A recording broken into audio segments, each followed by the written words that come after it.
တယောက်ရဲ့ကောင်းကွယ်ချီပဲလိုချင်လို့တော့မရဘူးရဲ့ဒွန်ထွဲတဲ့ဆိုကွယ်လဲပါမယ်အဝင်ခွင့်ချဆူတောင်းသမျှပြည်စုံအောင်ဘယ်ပြရမှမစွမ်းနိုင်ဘူးနိစတာနဲ့ရောင်ရဲကြရတာလေ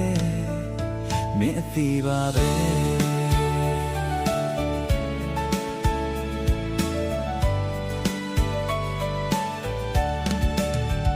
အကြောက်တိုင်းအပြစ်ကလေးတော့ရှိတယ်လူတိုင်းချိုးရင်ချက်ရှိမယ်တဘာဝရဲ့သဘောတရားတစ်ခုပါပဲပုံစံတစ်ခုတည်းဇွတ်အတင်းသွတ်သွင်းနေရင်ငကိုရှိရင်ဆွဲကုန်အင်း